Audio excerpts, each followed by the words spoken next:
I'm happy you're here. It gives me a chance to talk about something that I'm very passionate about, the Enneagram. And the Enneagram really opens a lot of doors for people in my experience, and I'll talk about that tonight. And if you're here, you're interested in something that is kind of something about open minds, open hearts, and it also kind of opens you to a new way of thinking and a new way of seeing life. So you have to be a little bit adventuresome to step forward into trying to understand this thing called the Enneagram. So thanks for showing up for that. Let me start with how many of you are familiar with the system called the Enneagram? Some, okay, and some are.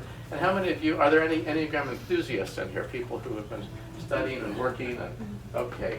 Have you been studying with anyone in particular or just reading or?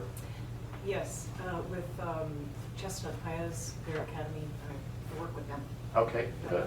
As a Enneagram coach. All right, welcome. Yeah. Anyone else? Okay.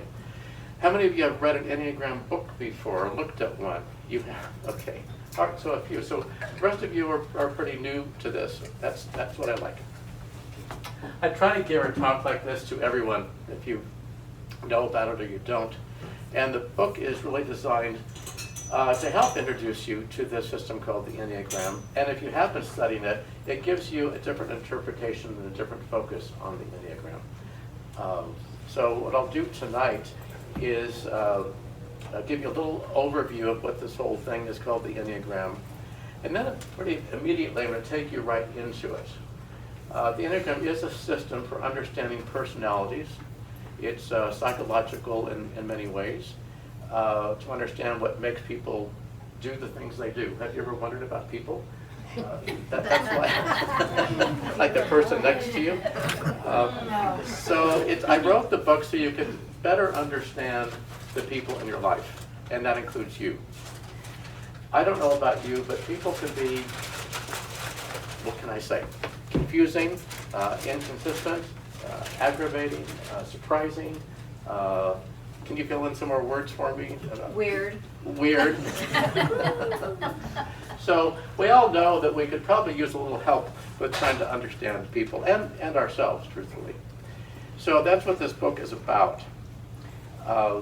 And I find with this material, the way I learned it and the way I've taught it, is you have to engage with it. So I'm not just going to talk about the Enneagram tonight. I'm going to have you engage with me. The Enneagram in some ways is, it can be dry and you need to add water. And the water is you, your engagement. You're thinking about yourself or thinking about someone else.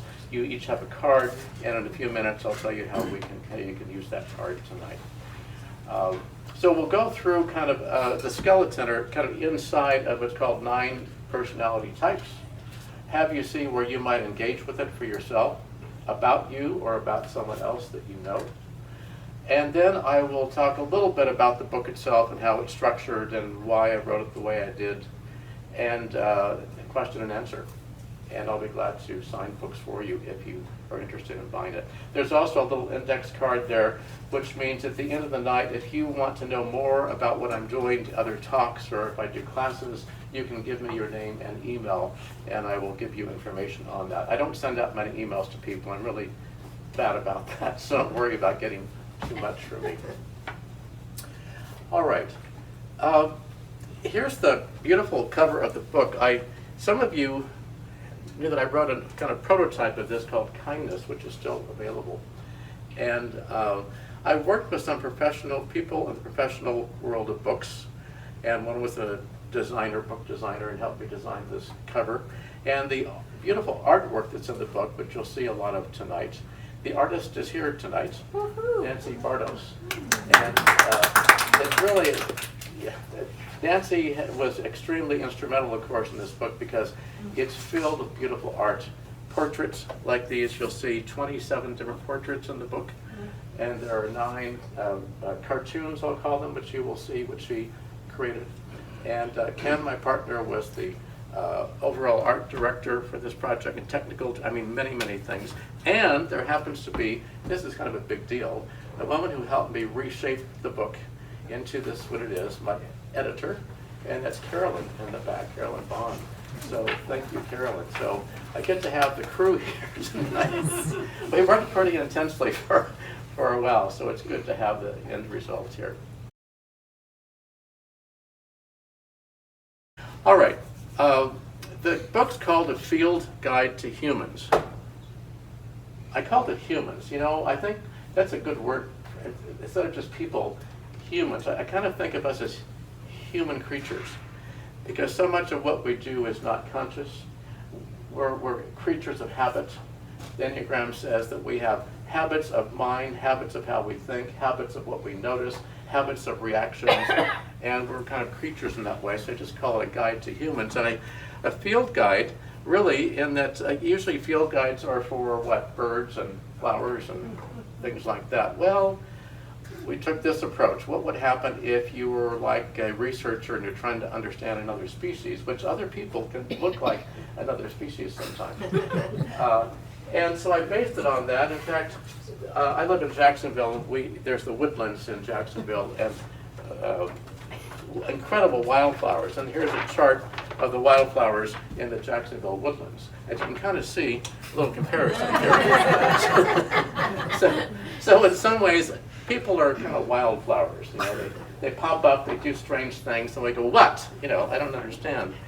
But the other reason for this is that the subtitle is enriching relationships through the Enneagram. And why I say that is this, just like a field guide. I walk in the woodlands on hikes about 4 to 5 days a week. And I'm on some of the same trails. I walk by the same trees. Right now, some of the, not same wildflowers, but those that are out right now. And some days when I walk, I'm just walking, right? And I'm thinking, and I'm worrying, and I'm talking to myself, you know. And then some days I might notice a tree and think, well, thank you. I didn't know you were here too. I thought I was the only one in my head. But the other part is when you get a field guide, you begin to notice things differently. So when I walk and I see a hound's tongue wildflower, or the fritillaria have been in bloom, well, they're kind of past already. These very strange little flowers that only hide behind other plants and show themselves just a little bit once in a while, in April generally. So what happens when I look at this thing, or I just finished a book on trees, I start to see something I didn't see before. I'm looking at the same tree, you know, the same hill, the same plants, but I go, oh, that I can name it, and I can see it. And so my relationship changes. And there's a lot of things in our life that we go out by every day, but if someone informs us a little bit more about what we're seeing, we go, oh, I never saw that before. Or like with music. I remember the first time I took a music appreciation class in college, a professor who said, now listen to this. And I began to listen to music in a way I had not heard before. So that we all can up our ability to perceive what's in front of us. And the Enneagram is a way to really deepen your perception of people in your life. So the same person, same face, same annoying habits, but you just see it differently. And you begin to understand, where is that coming from? Why would they be thinking that way? Why do we have conflicts in this certain way? Why do we get along in different ways? What is it about people? And the Enneagram is one of the best tools I've ever found in helping to really enrich relationships and understand people better.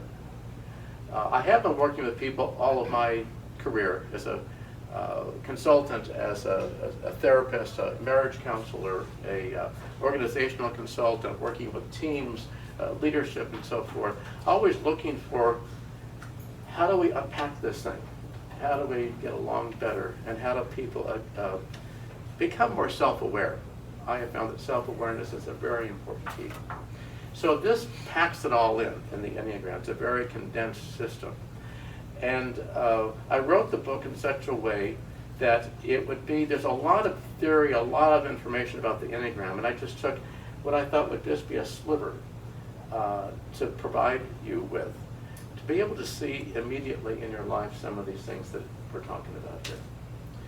And it's like I don't know how many of you all work with a computer sometimes, right, in word processing or your whatever it is. I know very little. My partner is really good with all of those things, so I can go, I don't get it, this is not working, and he can figure out a way. And you need people like that for like in-house tech supports. So, but I've noticed there are times when we've worked closely on the book and on design and so forth, and say, can you put that? And he'll say, well, let me go to code. And he goes into the back door and sees the code and can change things. I just don't understand that at all. But behind everything we see on the computer screen, there's code that is written to make it look, that it looks very easy to us, it's user-friendly. And in many ways, this book is like that. There's a lot of code behind it, a lot of theory, but I try to write it in a way that it's very user-friendly for you, so you can access it. So I'm going to just talk a little bit about Enneagram itself, and then we're going to go into the types, and then we're going to look at the book a little bit, and then you're going to buy it. Maybe if you want to buy a book, you can, and then I'll sign it, and you can go home. So that's what we're going to do. All right. People say, well, what's the Enneagram? Well, where this weird word.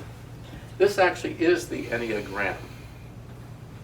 The Enneagram is a symbol. A gram means what? A picture, a drawing, a symbol. Ennea is an ancient Greek word that means 9. So it's a symbol based upon 9 points.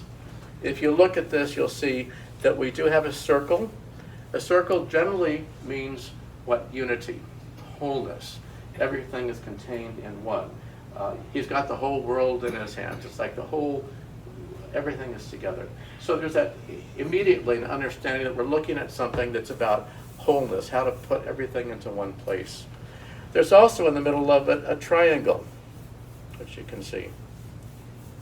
And a triangle is a helpful thing to have. In life and our relationships, usually there's this thing called polarization. You've heard of that, I think, where people get polarized in their points of view and how they see life. Well, that would be like this side and this side, but we need a third element, another way to see something besides just my way and your way. And so the Enneagram contains that kind of lift, you might say, another way to see things. And these other lines, they're 6 hexad. It's basically saying life's a mess. that life is constantly moving and changing, and there's energy moving around, and so there's that part as well. These lines begin to mean something significant in the study of the Enneagram, but here's the Enneagram itself. It's a symbol that we don't exactly know the origin of. Some put it back to Pythagoras and sacred geometry and mathematics. There's a huge mathematical base to this as well. Middle Ages into esoteric teachings, Sufism, we don't really know. What we do know is that in the early 1970s, well, the symbol actually came to us in modern times in about 1920-25 through a philosopher teacher called Gurdjieff.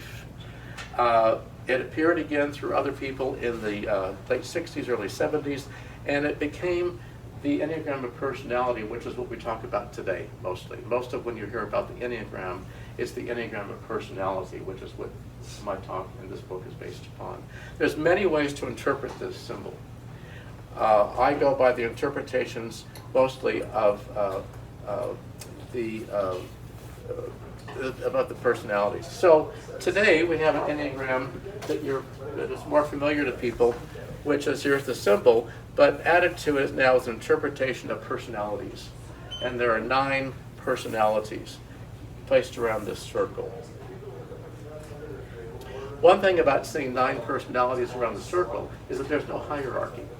There's not a better one or a worse one. When I first heard about the Enneagram and someone typed me in and I didn't quite understand it, I said, well, I won't tell you the number right now. But once you told me the number, I thought, well, is that good or bad? I mean, I want to know, did I get a good number? And it's not really about that, but there's kind of a sense of equality and a sense that we all have a perspective. If you think about it, if we're all looking inside the circle, we all have a slightly different angle on what we're seeing. So the Enneagram is very much about that we all see reality, but from a slightly different point of view. And that's the basis of the Enneagram of personality. So what I'm going to do is I'm going to go through these pretty quickly, and you have a card in front of you. And the card is called the Quick Enneagram Typing Quiz. And after I presented this a couple weeks ago, Nancy, our wonderful artist, was there present, and she went home and what did you say? You saw this card sitting around, on the desk. and her mind, as you'll see her cartoons, her mind, okay, said, "Oh, I get it, the Enneagram Typing Quiz." So she came up with this one. So, so a different interpretation, you see. That's her point of view. So I really like this cartoon. So she says, "Yes, we're ready for our Enneagram quiz, Dr. DeLuca." Okay. So what I'm going to do is I'll start with the first one, and we will go through. All right. Actually, I think I want this board. Oh, I know what I'm going to do. Put this, keep this up so you can see it.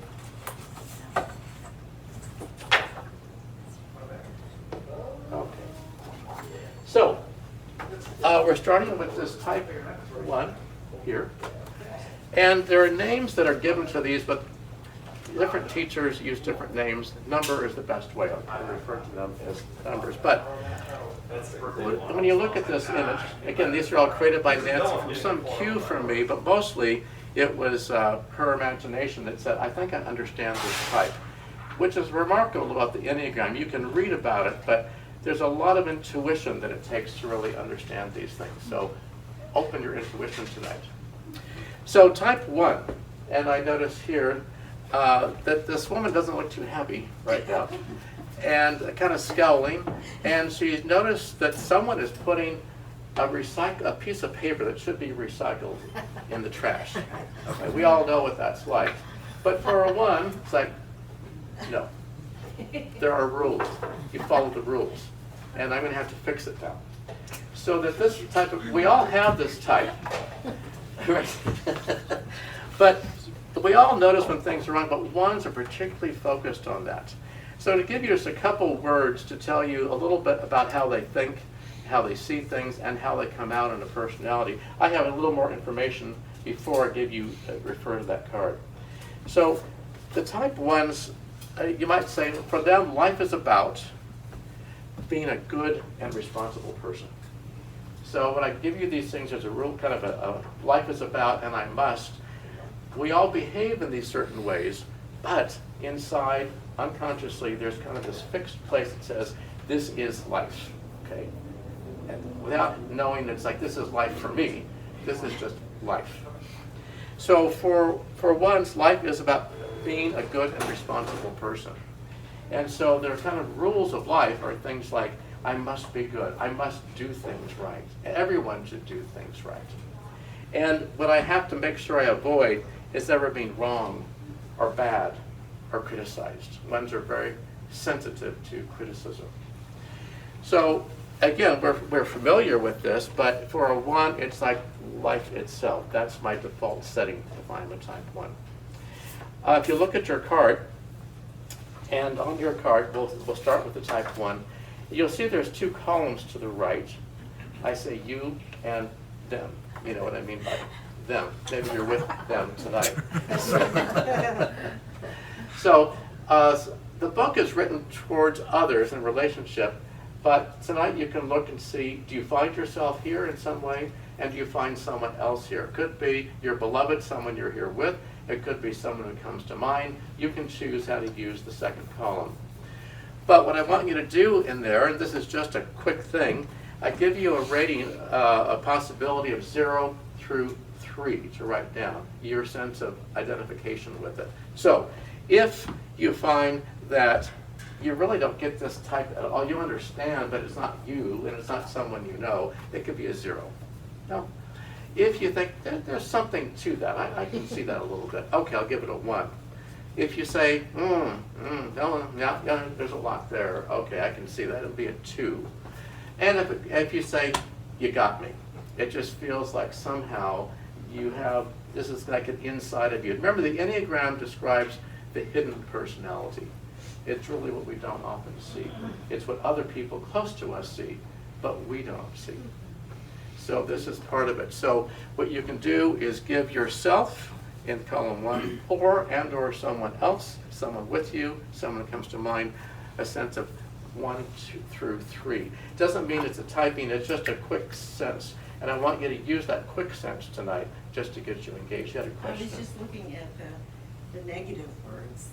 So I'll read them for you. And those indicate to me more than things. Yeah, sometimes people see themselves more on the negative side.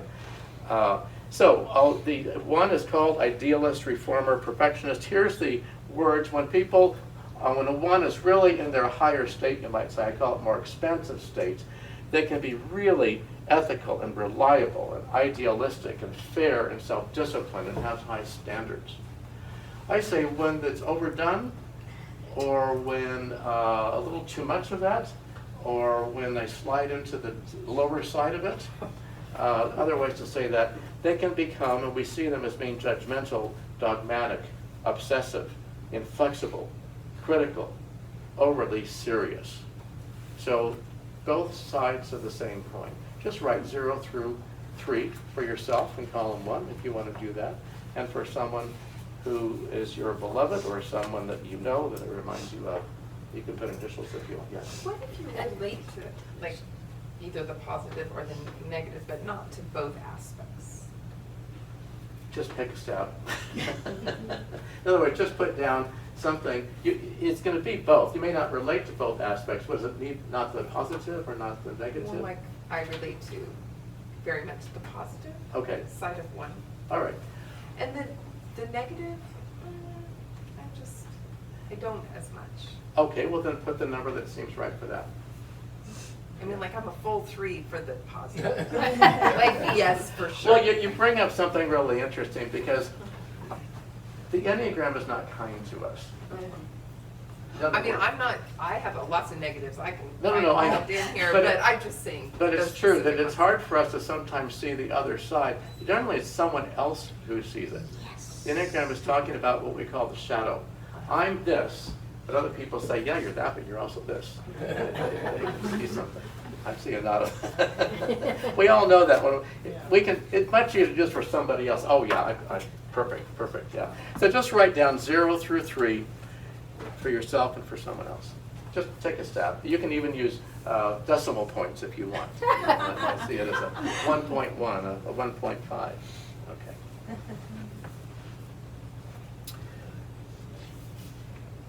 All right, I'm going to keep moving. Remember, don't think too much about this one.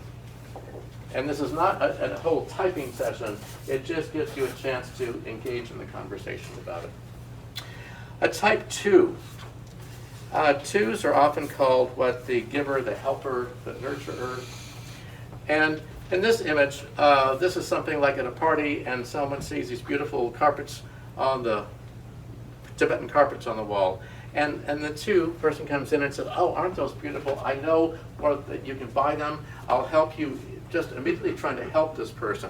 But you notice as she's helping, you can feel this energy leaning over, almost like knocking the woman over, and her glass of wine is about to spill. So we all know what it's like, and we're trying to be helpful, but sometimes a little too much. So 2s really focus on being helpful to people. Their life for them is about maintaining positive, loving connections with the important people in their life. Their rule of life is really, I must be. You see, not that I'm helpful, but I must be helpful and giving. Otherwise, I don't really know who I am. And I have to avoid ever being rejected or not being needed or alone. 2s are very focused on who they are through what they do for others. We all have a tendency to be helpful, but for 2s, it becomes an identity, you see. On your card, it says there what? The 2, the giver, helper, nurturer. Positive qualities that are being caring, insightful, generous, enthusiastic, tuned into people. 2s are very tuned into how people are doing. They can know your needs before you know your own needs. And they're adaptable. Now, if a 2 does that a little too much, the negative side becomes being possessive or manipulative or overly accommodating or a martyr. I do all these things for you, or hysterical. So we have the low side, the high side, and in the book I talk about the expansive side of the type and the more contracted side. More contracted side is when someone is so identified with these core beliefs or these rules of life that they have to follow. The more expanded side, we're able to use our better qualities, and we're able to be a little more adaptable. That's the value of learning these things, and I tried to emphasize in the book that it isn't what type you are that matters, it's how you're going to live in that type. And it gives you the option, the range. So write down, please, for yourself, if you have any sense of this is me and someone else you know. Yes? Can you have different types at different times in your life? Different types, different times in your life. Somewhat, but the theory behind this seems to say that we tend to have a home base. And even though we might adapt and use some of the other behaviors at times in life, even in a certain day, and there are ways with the connecting lines, we do use these other things, but somehow the core unconscious structure seems to be one of them through life. Doesn't sound like good news, but it actually is, because once you recognize you're kind of in a prison, then you know how to work within it. And so, but I have observed through time, it's been about 30 years with this, that sometimes people change their type because they just learned deeper, more deeper what they really were in there. Their type didn't change, but their awareness did change. So 0 through 3 on the type 2.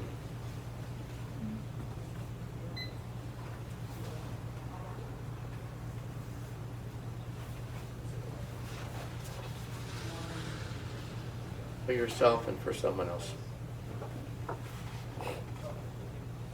All right, we're going to the type 3.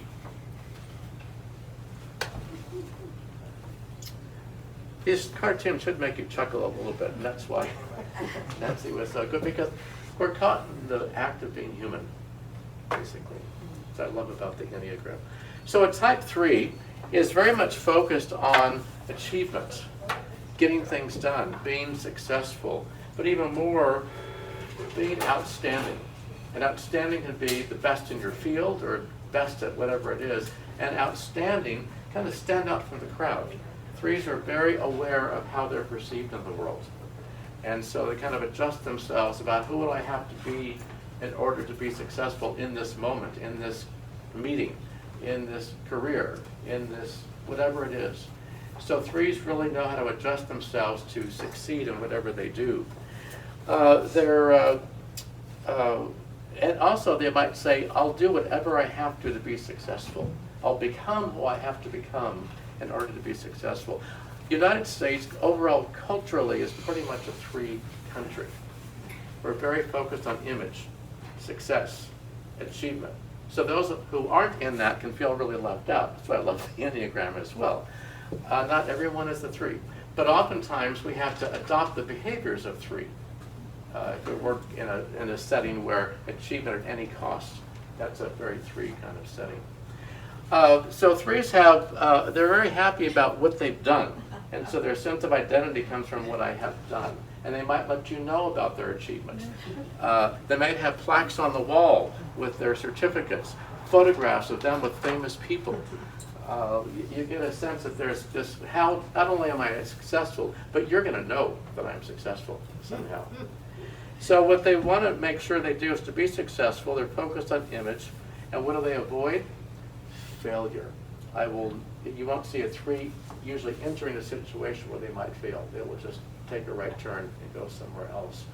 And also what they avoid is emotions. Not that they don't have them, but that can get in the way of getting things done.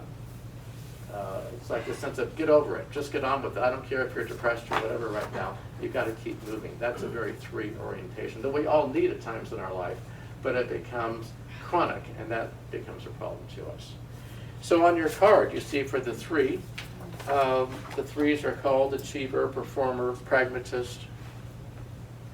And we might see them on their positive side in being confident and industrious and self-propelled and optimistic.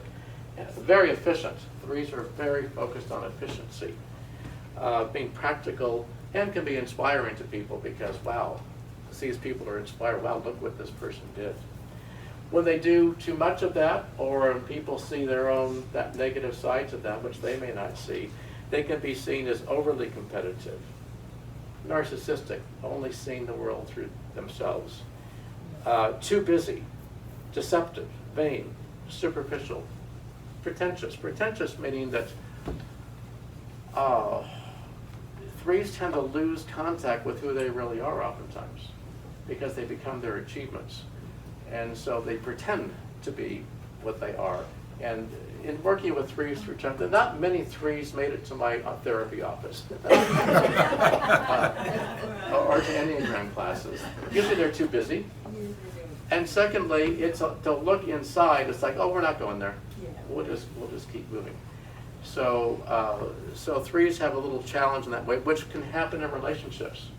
Threes are too busy to be around when needed, or if someone is in a close relationship, even a marriage, it's hard to really get to know who that person really is, because a three, underneath all the types, there's a sense of insecurity somehow, or a sense of I don't know who, I don't really have much value except in what I accomplish. And each type, when you feel the tenderness of each type has some place in there that says, I'm not of value unless. I'm not lovable unless. And the threes have that. They're not the only ones, obviously. So please mark down your sense of resonance with this within yourself and or someone else.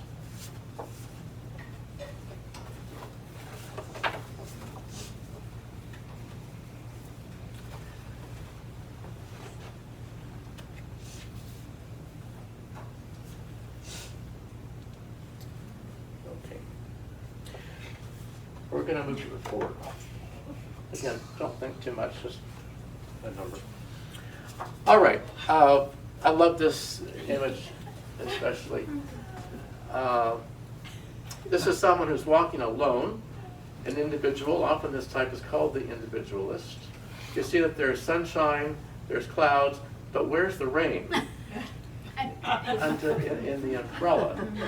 And 4s tend to have wild imaginations about themselves generally. Kind of, not to say, they in some ways live in their own world. And their world is really filled with deep feelings. They love the soul of life. And the rain in a way signifies kind of sadness or sorrow. 4s tend to be very comfortable in the side of life where there's grief, where there's loss. And 4s feel that loss is a beautiful part of life. Why be afraid of that? And they tend to really dive deep into the emotional realm of life, where others dare not go. Some 4s are our greatest artists, performers sometimes.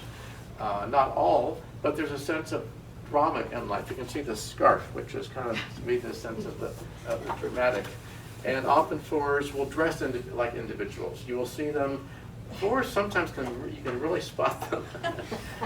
That sounds like a stereotype, but you just pick up the energy, and it's like, I'm here, I have kind of a special feel about me, I don't fit in most places.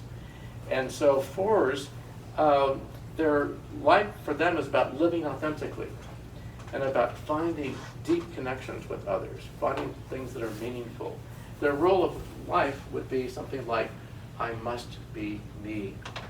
I can't be an imitation of anyone or anything else. And what they want to avoid then is being ordinary, mundane, or of conforming. So it's important for 4s, their identity is in, I'm not like the rest. 4 stories often from childhood is, how did I get born into this family? Who are these people? They don't really see who I really am, but someday the world will see who I am. And 4s very much focus on finding their place in the world and expressing this deep self. And they do a good job with that. Sometimes they don't do so well. They express too much, and people kind of go, oh, a little too much information from you. And then they feel ashamed. So it's kind of a hard type to be in, because they don't know where that balance is between expressing the depth that they experience and people's tolerance for it. And if 4s are good and creative about it, we all can join in. If they're not, it can be a little awkward. So on your card, 4, called the individualist, or romantic, or artist. you might see them as very warm and compassionate and introspective and expressive and creative and intuitive and passionate. You can also see when they've overdone it, or you see the vulnerability there, being self-absorbed or withdrawn or moody. Fours are often moody, moralistic, overly dramatic, or elitist. The sense of, I am who I am and the rest of you, I don't know. They may not say that, but you kind of pick up this sense. It's kind of like someone who was born into royalty and then had to go into a place in the world where no one knew who they were. So it's a sense that I really am someone special, but the world hasn't caught up with me. See? I have some wonderful 4 friends in life, and when they work with their 4, in the book I mentioned, I think I have 4 people I know who are grief counselors who are 4s, and have written books about it. Because 4s are very attuned and very conversant and very comfortable in these awkward places of life where the rest of us say, that's a little too deep. I'm going to go do something more enjoyable. And 4s say, no, stick with it, because this is where the good stuff is. Believe me, you'll get into really getting life if you're not afraid of the shadow.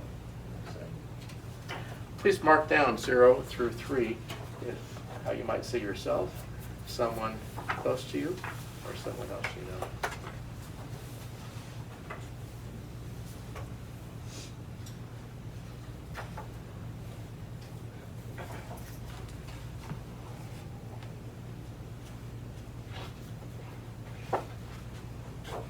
Okay, we're going to 5. Now, not all 5s have libraries and lots of books, but it's kind of an archetypal way to see this. 5s are very interested in knowledge, knowing. But why? A little deeper in the understanding of the type 5 is that 5s feel they need to know more to feel more confident in life itself. If I knew more, I would be able to do more. And so there's kind of a lack of confidence, which is usually buried to the 5. So 5s really try to acquire as much knowledge as possible. Now you notice this person is by himself. Some of the types we've signified with others, some by themselves. And 5s tend to have, some call it castle in one of the types, but a sense of I need to have my own territory in which I can learn, I can study, I can ponder the deep questions of life. And relationships and emotions kind of like, please hold it at the door, because I need this time for myself in here. And 5s are trying to figure out also how to be as self-reliant in life as possible. I'm going to say in the emotional realm, and other ways, but especially emotionally, I kind of say that 5s walk around with their own emotional oxygen tank. You know, and a sense of I will get what I need from myself and from what I learn. And oftentimes relationships or people can feel a little intrusive to them. It's like I need to kind of keep people here. Now 5s can be very warm and engaging. It's not that they're isolated, but you start to feel with these types, it's not so much the behavior, it's this kind of inner place where they live. And I call it energy. You begin to just feel where people are inside. And I remember having a 5, well, a few 5s in therapy, but 5 got to therapy because his wife brought him. Okay, 5s would generally not go to therapy unless they wanted to study psychoanalysis and how it all works or something like this. So, but his wife, they came into couples counseling for a few sessions, and then she said basically, okay, you go, and I'll tell Frank what I want you to learn. And he was an architect, and he worked on huge like airports around the world, this type of stuff at this company. A wonderful technical mind. He solved math problems in his spare time for amusement. Incredible mind to figure things out. 5 minds are just brilliant. But when he came to therapy and he told me what happened that week with his wife, and she said this or that, and I thought that felt hurtful to me, and I said, well, how did that feel? And there would be a long pause. And he would think, feel. Let me think about what you're asking me. And I learned that I had to just be gentle with him to help guide him because he didn't put attention there. It's almost as though that could be possibly painful or just, I can't figure it out. We can figure things out in our minds. Truth of it, for all of us, we can't always figure out our emotions. It's pretty messy.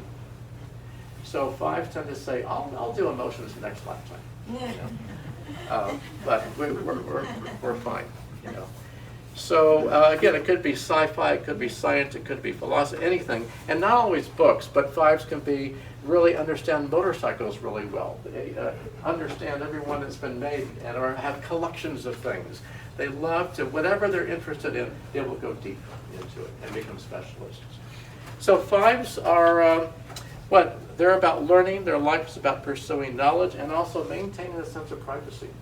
I've learned to really respect 5's privacy when it comes to asking them personal questions. And for a 5, they say, I must amass knowledge, and mostly, I have to be self-reliant.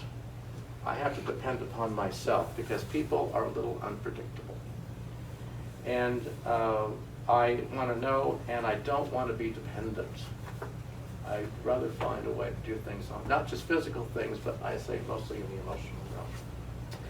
So please mark that. As I go over the 5 here, your card says they can be called observer, investigator, specialist. They can be extremely and wonderfully analytical and sensitive and objective and perceptive and self-contained and persevering. And when that's overdone, can become distant and unassertive, even arrogant. 5s tend to know a lot, they just do. And so most people don't know as much as they do, so sometimes they come across as arrogant, not intending to. Stingy, not about money so much, but they feel there's not enough time, not enough energy, not enough time to learn, so I kind of want to contain what I have. And can be stubborn and critical as well. So please mark 0 through 3 if you sense yourself being in this area, kind of a home or someone else. Remember, we all have these characteristics, but it's an inner sense. And these rules of life I'm reading, they're not conscious to us. Yes. We don't know. That's why I give you a quiz tonight to really find your type. Yes, there are tests, but you need to spend time to observe once you see some of this information. Okay. Moving on to 6. I love this one too. 6s are the ones who are trying to look for inconsistencies, dangers, what's not right, who they really are. It's a sense of what I see is not really what is. I know there's something behind the scenes. Conspiracy theory could be the extreme side of a 6 paranoia. But a 6 basically has a stance in life that you really can't trust much of anything, even your own perception. And so 6s tend to be riddled by doubt. The idea of the 6, what their life is about is finding safety and security. It doesn't come naturally to them. So it could be physical security and safety, it could be emotional, it could be financial, it could be just the world. For 6s, I know sometimes it's just a sense the world is not a safe place. And it certainly could have developed in childhood like many of these patterns did. For a 6, if there was unpredictability, let's say a 6 had a parent who was an alcoholic and the moods changed radically and rapidly. And there was a sense of, I don't know what's coming next, I better be prepared. So 6s tend to focus on how to be prepared for what might happen. They have wonderful minds that project ahead into what's probably going to happen. Sometimes you listen and you go, really? You're really thinking that. And 6s can project out there. They're really good at projecting what could happen, but they don't always know if it's a projection of their mind, and they haven't done enough reality testing to see that maybe it is safe. There's nothing to be afraid of. So 6s are about finding safety and security, and so their rule of life is I have to stay vigilant. Oftentimes 6s have eyes that are kind of scanning like radar to see if there's any threat in the environment. I live with a 6, my partner Ken is here, and I've learned, and he learns about my type, so I kind of know that I feel safe around him actually because he's scanning for danger. You know, is something bad, is someone walking in the door that could be a threat to us? He can pick that up just by sitting here. Just a little comment, you said maybe came from childhood, well, didn't they all come from childhood? They all do come from Yeah. childhood, yeah, they do. And I'm not talking about that part so much tonight, but Okay. most of it is formed in childhood, or not. I'm not sure. I think sometimes people come in this way as well, and it gets reinforced with our childhood. So for the 6, to be vigilant and to avoid ever being deceived and avoid ever feeling unprepared. So 6s are usually ahead of the rest of us. On your card it says the guardian, skeptic, questioner, and 6s can be extremely loyal. Once they have vetted you and they trust you, they're there for life. I mean, you cannot get a kind of support stronger than from a 6. Once they have said, you're it, I trust you. If they don't trust you, you're never going to be trusted, probably. So they can be loyal and caring and warm and witty and responsible and trustworthy and thoughtful and questioning. They have questioning minds, wanting to know, because they always sense there's something I still want to know. So overdoing that, they become hypervigilant and self-defeating and testy and defensive and controlling and, in the worst side of it, paranoid. Each type has a very healthy and sometimes can be a very unhealthy side. Most of us live somewhere, most of us in this room are probably normal neurotics, we call it. You know, we have our things, but we can function in life, and you know, we can do that. So please mark down 0 through 3 on the 6 for yourself and for someone else. You can see some of the eyes are afraid, some of them are fierce. Because 6s tend to be sometimes both ways or one or the other. If they're afraid of something, they're going to go right for it and get it out. You know, there could be a bat in there, I'm going to go find it. Other 6s, no, I won't do that. And I find 6s often kind of vacillate depending on the situation, which way to go. They're the guardians, I call them. They were watching out for all of us. 6s tend to be very we-oriented. They find security in numbers, and they find that they're looking out not just for our own safety, but for the rest of us. They can be activists. They can lead the revolution because they're going to decide that, you know, what we have is not real. We're going to fight this together. So there's a team of them here, you see. Okay. Moving on to 7. A little different from 6. 7s are, their life for a 7 is about enjoyment and pleasure. Why not enjoy yourself? What are you waiting for? And 7s don't understand why you would be down or depressed or not engaged. It's like there's so much in life to see. And so this is depicted in, was a Morgan, this wonderful sports car you came up with. And you can see the signs. It's like adventure this way, new things over here. They just can't get enough of what is out there. The ultimate fear of what is it called? FOMO, a fear of missing out, you see. So for a 7, there isn't enough time in the day, not enough years in a life to experience it all. And it could be in information. They have very good minds. The 7's very clever, synthetic. They can synthesize wonderful different systems of thought. They get very excited about new thoughts. They get excited about travel. They get excited about anything they get excited about. And it's a wonderful enthusiasm. What could be wrong with that? Well, if you live with a 7, you might find out. You're exhausted. The 7 will say, well, don't you want to plan our next trip? No, really. You know. Well, why not? And so 7s sometimes have a hard time understanding that being up is not all there is in life. And so there's that side to it. So a 7, a rule of life really is, life is about pursuing pleasure. And they're inside, they're saying, I must do it all. I can't miss out on anything.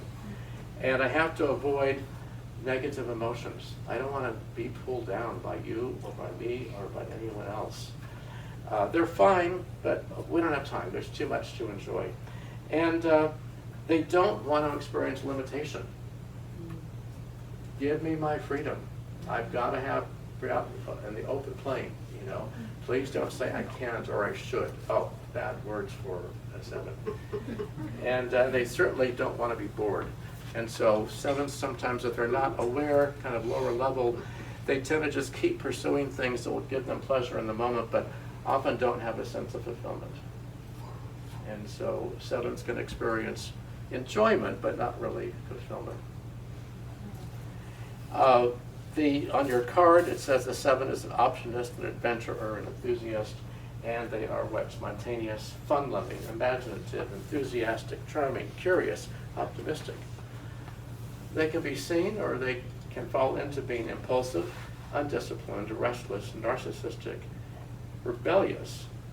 They don't like rules, like I said, and unfocused.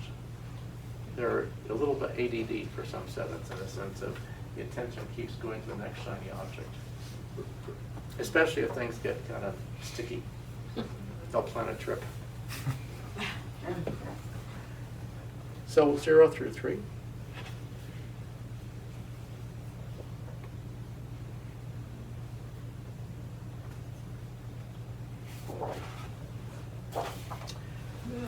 Eight, sometimes called the boss, what I have here, the challenger, the protector, the asserter. For 8s, life is about knowing where the power lies. They're very attracted to powerful positions, powerful people, and see themselves as powerful. And they believe that there's nothing that can't be handled by just putting your power out there. And you can see, I like what Nancy did here, the image. There's kind of an innocence to this. This person is not aware that they're got a megaphone, and meaning not just loud, but the energy goes out. And the people around are going, that's a lot of energy coming at me. So 8s tend to see themselves as bigger than life. They sometimes will indulge in life in a way that can be almost self-destructive. It's like, nothing's going to kill me. I'm fine. I can handle it all. And for 8s, they want to know where the power lies, and their rule for themselves is, I must be strong. I am not a weak person. In life, there's the strong and the weak, and I'm a strong one. And don't tell me otherwise, because I'll just knock you over. So they want to avoid being controlled by anyone or anything. They avoid having to wait or pause. They tend to be very impulsive. They feel something, they do it.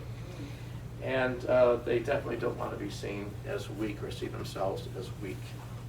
On your card, the 8s you see can be direct and authoritative and loyal and earthy and protective and self-confident and decisive. And too much of it, and they are insensitive. They don't know how to read people very well. They could be domineering or skeptical or aggressive, controlling and self-centered just to make sure their needs are met. There's some wonderful 8s I know too, because they're also protectors. They tune into injustice. If they're attached to you and they say you're being treated poorly, they will come to the fight for you. They will defend you. So it's a huge heart, usually covered by this kind of gruff appearance. So 0 through 3.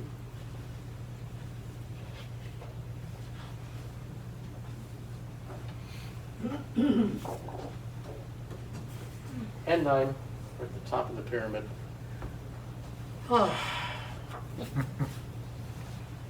Aloha. And peace. And 9s are very focused on, like I said, not just being peaceful, keeping the peace. It's because being in this position at the top in the symbology, they have this vantage point to see all the types. And they kind of sense, we're all in this together. And they're wonderful mediators. They're wonderful at bringing people together, wonderful at a sense of how to create harmony. But how they do that is by listening to every point of view, usually agreeing with it because they actually understand it, but they don't always know what they think or feel. And so they're in fact afraid to think or feel, or afraid to know their own need, because what happens if I need something, but it creates conflict with you. I want to go to that movie, you want to go to this movie, I'll just follow you because that'll keep the peace. And so there's a wonderful strength in this understanding of all points of view The weakness for 9s can be that they don't know how to take their own stand. And they do know what they want in there, but it's hard for them to access it. So 9s what's important to them in life is to stay connected to others by keeping the peace. And what they must do, they say, is to keep things peaceful.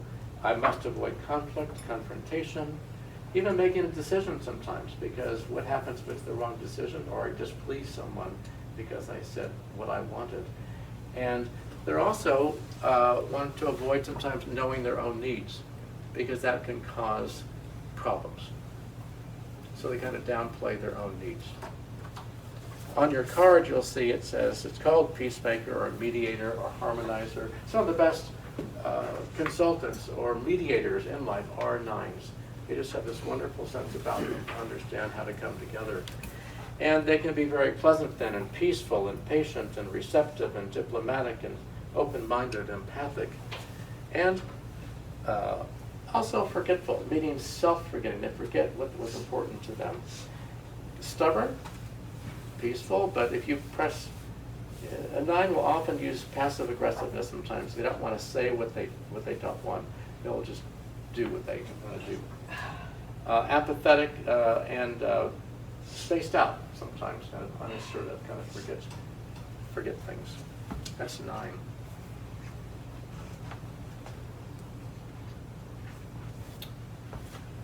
So, those are the 9 types in a nutshell. The book is about these 9 types from the point of view of relationships and the point of view of, as a field guide, it provides for you kind of what I've done here in more detail. How would you recognize one of these? And to even start with each chapter, just for fun, really, to say, well, how would you see a type 4, for example, if you're at a party? Now, again, this is just for fun and field research. So what I do in the book is open it with the image that you see. And the caption, it says, just seeking authentic relations. In other words, the just is an important word, because we're not conscious. Well, isn't everybody seeking deep relations? No. So at a party, let's see, the latest guest to arrive at the party catches your eye, partly because of the vintage floral skirt and cashmere turtleneck sweater she's wearing. While she attracts attention, she seems very much to herself, and she looks around the room. Something about her presence suggests that she's selective about whom among the partygoers she is going to talk to.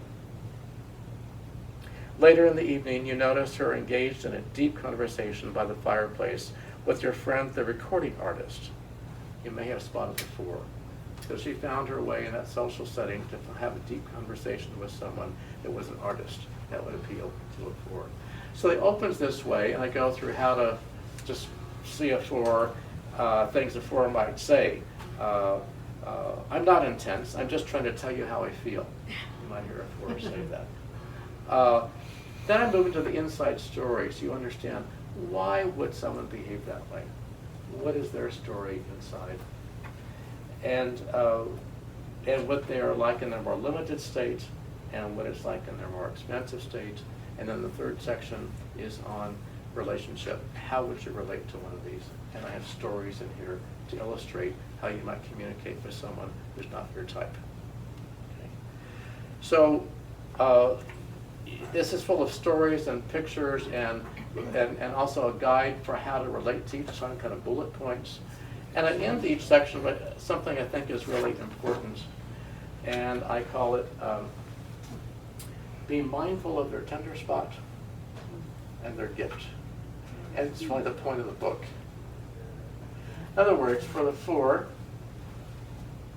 be mindful of their tender spots. Deep down, 4s are sensitive about being rejected for being different. They go out there, try to be different, but they're so afraid that they'll be rejected for being different. See the courage it takes for them to live openly and authentically. That's what I love about fours. They just can't be anything but who they are. And sometimes it works for them and sometimes it doesn't, but they stick with it. And then see their gifts. Each type has, I've seen, a particular gift. And to work with the Enneagram with yourself is to understand what your gift is in that type. And for the four to see it at their best, fours help us appreciate the fleeting beauty of life. They're really attuned to what makes life soulful. And so with that information, you begin to see people a little differently. Let me open it up for a few minutes of questions, and then we're about to are done. Yes? It'll be interesting to see how, with the little quiz, how we rated ourselves Yeah. and how we rated another person. And then to see how that person in the same categories rated themselves and rated Perfect. us, and to compare, because then you have a question of self-perception versus, and then you go, oh, that person sees me this way? Yeah. Yeah. Yeah. That's, I actually encourage people to do that. And there's more testing to do, but you see it for yourself, and then you give it to your loved one and say, now, what do you see? And that opens up a great conversation. See, whether or not people study the Enneagram from this, I kind of designed it so that if you don't go into further understanding, this book will give you a lot, but it will open up a conversation for you that you maybe perceive yourself and differently than how someone close to you perceives you. And usually, I have to say, other people see us a little better than we do, isn't that? So this is kind of trying to bring those together in a gentle way. What else? What did you find in marking these things down? I hope it makes you think, and that's the idea of the book. It's not just, it's to think and to feel, and mostly to feel. Because to me, the benefit of the Enneagram is that you begin to feel into where people live, where their tender spots are, what they're trying to protect themselves from, what their strengths are, and you begin to have a little bit more patience for it. You didn't mean just to. And maybe a little more kindness. What Nancy, is something else you found that you didn't write, you didn't create this thing. But I end the book talking about kindness. That if you know all this information and you see it, hopefully it's going to make you feel a little more compassionate to people and treat them with a little more kindness, because you don't know their story. We don't know people's stories. So Nancy found this wonderful illustration. Why you should be kind to people. Someone's life, and there's a little dot that says what you know about it. And I think it's a beautiful, thank you for finding that, is by Daniel Abrahams. If there's nothing else you take away from this book, it's this, that we don't know. And if we have a sense, there's a whole world inside that people, where they are, and you want to find the richness. Part of why I wrote this book after, I haven't been teaching for a while, because the Enneagram is so useful. It was so useful to me in years of practice in working with people in my personal life. It's like a tool that came along over 30 years ago for me, and it just keeps enriching my life. And a lot of the enrichment comes in just sensing, I wonder what that person's really about, and making you more curious. And to recognize we all have something that we're trying to avoid and trying to achieve. And these are deep, deep feelings. And everyone has a pretty deep story. And I find that I get impatient because I hear people say, well, she's such a narcissist. Or he's so busy all the time, never has time for anyone else. I say, well, maybe it's a 3. You know, you just begin to recognize that it's not bad, it's not good, someone is on their path. And you can kind of see where they are. Once you understand the types and the range of possibilities. When I see a 5 in therapy, like I said, when that man came in and he actually told me a lot about how he felt and began to cry one time, I thought, wow, this is a sacred moment. This is a person who generally, this is not his comfort zone. So I could just, my heart opens. I go, wow, what it takes for him. Because when 4 comes in and cries, it's like, okay, get the Kleenex and we just go. But, so you begin to appreciate what each behavior means for each individual. And when I see people grow, I have a nephew who's, what is he, 9, like that, who was just on stage at a music concert with 6,000 people. That's not like him at all to go out and do that, but he did it. And it's like, that's a huge accomplishment to say, I'm here. So that's the beauty of this to me, that you have a way to appreciate people in a just much, much better, instead of our usual categories of like them, don't like them, interesting, not interesting, fine. You just, wow, what amazing creatures, just like the wildflowers, huh? Isn't that an amazing miracle to see these things come up individually? And people are, to me, that kind of miracle. And the Enneagram has been one of the best tools I know to help me see that. So if this is your introduction, I hope you'll continue with it. Some people just dive in, and it's years of study. As I said, I tried to condense, truthfully, years of study in a book that would give you enough information, but mostly how to see it in your real life with people close to you. Don't worry about the rest of the world. Just start at home and see each other with a little more compassion, and that will open up so much more. Okay. So I think I'll just end here. Do you have any more questions? Okay. Okay. So thank you.